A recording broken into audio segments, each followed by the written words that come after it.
Hi there, and welcome to another episode of Leading You. It's so good to have you back here.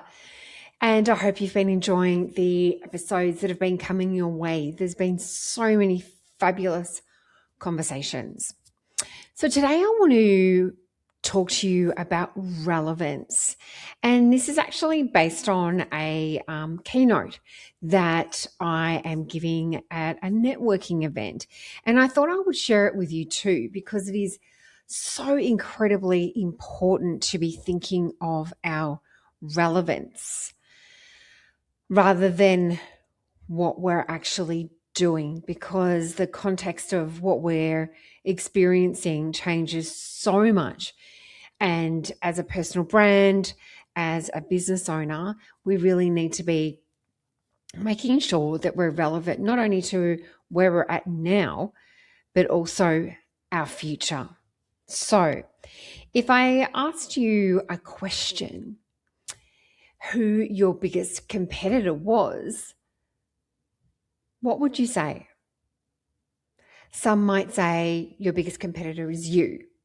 Others might say another business, someone who's cheaper, someone who's bigger, someone offering exactly the same thing as what you do. But I don't believe that your biggest competitor is another business or someone who has a rocking, personal brand. I think it is irrelevance. So whether you're a business owner or an employee, someone who has their own personal brand, the question is exactly the same. Does the value you bring today still match what the world needs today and in the future? Because that is what relevance is all about. Relevance is when the value you bring aligns with the needs of the world around you. And one of the easiest examples I can share with you is Kodak. So many of us will remember the Kodak cameras, right? And Kodak actually invented the world's first digital camera in 1975. Steve Sasson designed the first ever prototype. It was huge and not ready for market yet, but it was designed to capture black and white images onto a cassette tape. And so at that time, Kodak was the most successful camera brand. Everybody knew Kodak. And remember the film, or someone had a Kodak camera. I took a Kodak camera away with me in 2001 to the Middle East with the film. And it was, in those times where we had to be really, selective and discerning with the photos that we were taking because we couldn't see what the photo looked like. We actually had to get the film developed to see our photos. So Kodak owned the market share, and they had invented the first digital camera. They owned the market share until they didn't. Most people think that Kodak failed because they missed the digital revolution. They didn't. They invented it. So the problem wasn't their capability or their know-how or thinking about the future. It was choice. They chose not to lead with the digital camera.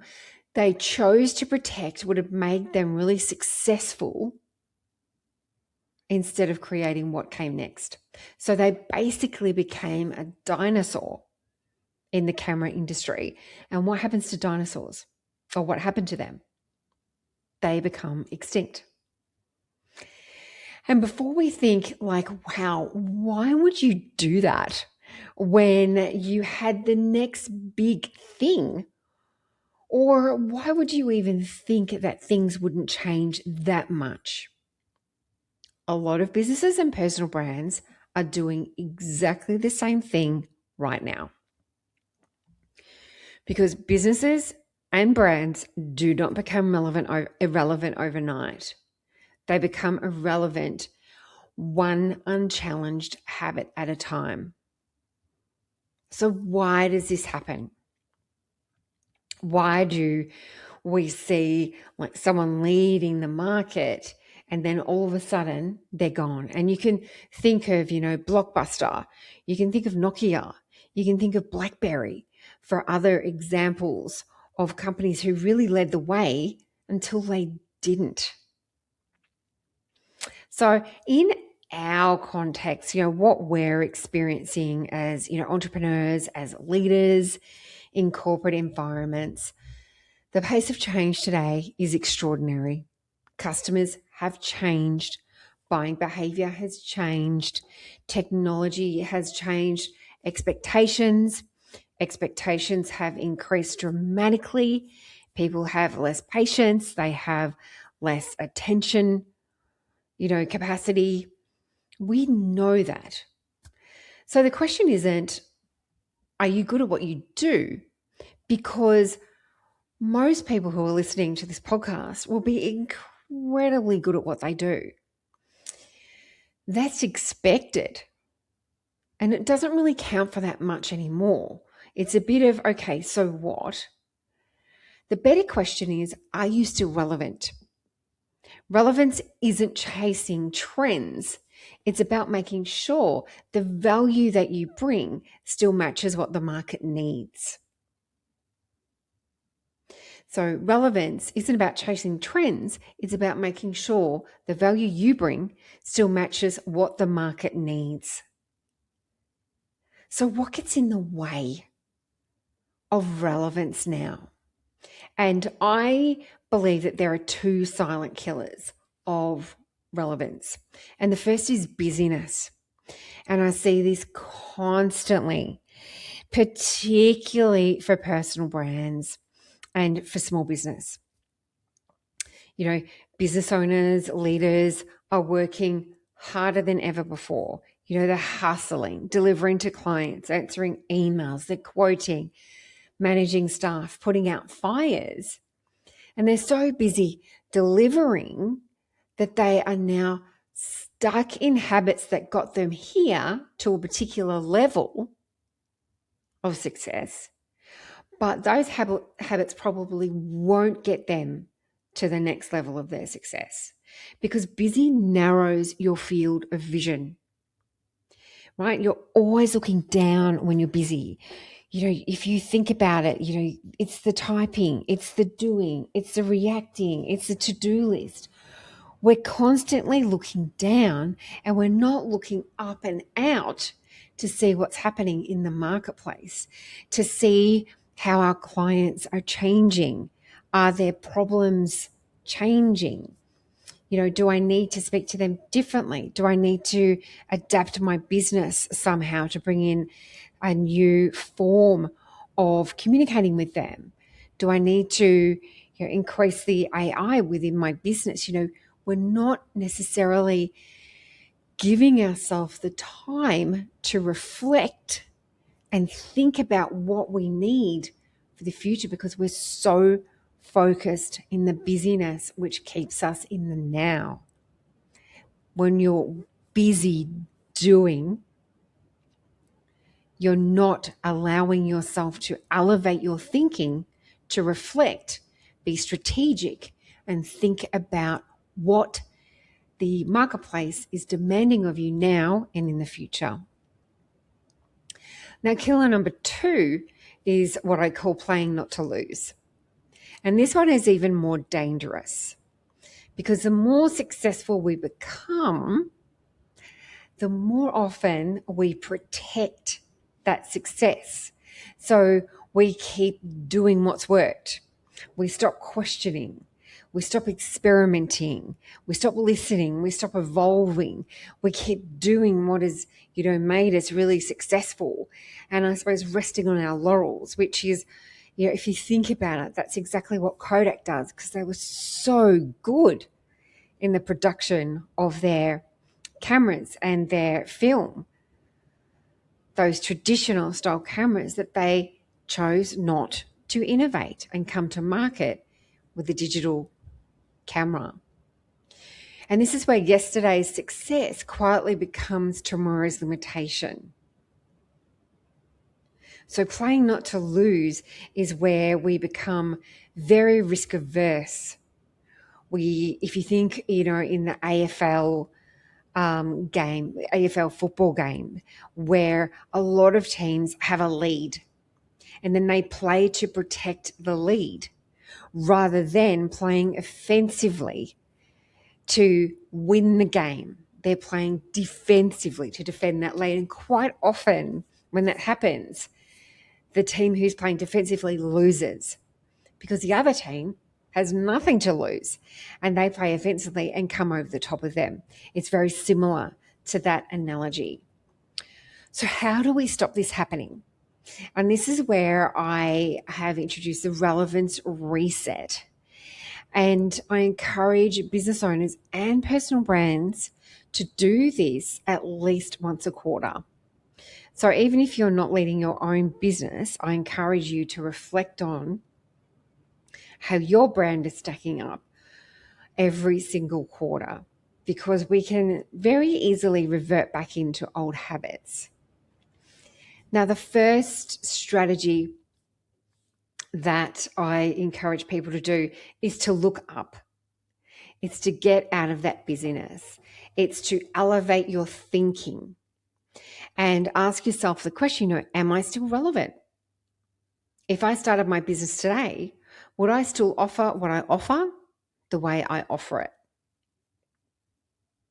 Is my brand relevant to where the organization is heading? And am I positioning myself in a way that is demonstrating the potential that I need to get to my next level, the potential to solve the future of the workplace's problems? So your positioning as a personal brand is really important for your relevance. And then it's about looking out. So really looking out to your marketplace and thinking, okay, so what's changed? Am I communicating my value? Not talking about what you do all the time. We can get so stuck in talking about what we do. I've done this. I'm great at this. Rather than talking about what we do behind that. So how we've come to that solution. What was your thought process? How did you connect those dots? How did you understand what problems your client was trying to solve? Are we talking to the problems rather than just telling the clients what we actually do? So it's a big distinction there. And then looking ahead, am I building tomorrow's business? When was the last time I paused long enough to question, what's working and what's not working? And why isn't it working now? What do I need to change? How do I need to adapt? It's those types of questions that are going to keep you relevant. It's not, even if you're doing incredibly well right now, and you might continue doing the same things because they are incredibly relevant, but it's worth the check-in to make sure that you are actually on the right track and solving your clients' problems now and also in the future. Not that we can see into a crystal ball, but in the looking up and the looking out, at least you have enough information to understand if you are solving the right problems or if you're not, if you're positioning yourself in the right way or if you're not. So the businesses that thrive over the next decade won't necessarily be the biggest. They won't necessarily be the smartest. They'll be the ones who stay curious, who keep questioning, who make time to think. Because relevance isn't something that you achieve. It's something that you choose every single day. And as I said before, I really encourage you to ask yourself those questions as part of the Relevance Reset, whether you're a brand, whether you're a business leader, whoever you are right now, and just making sure that in this fast-moving, incredibly complex and often confusing marketplace, that you are remaining relevant to where you are heading. So I hope you enjoyed this little snapshot of the relevance talk. And if you enjoyed this episode and you want to hear more about relevance, by all means, drop me a note and let me know. So thank you for being part of Leading You, and I will be back in your ears very soon.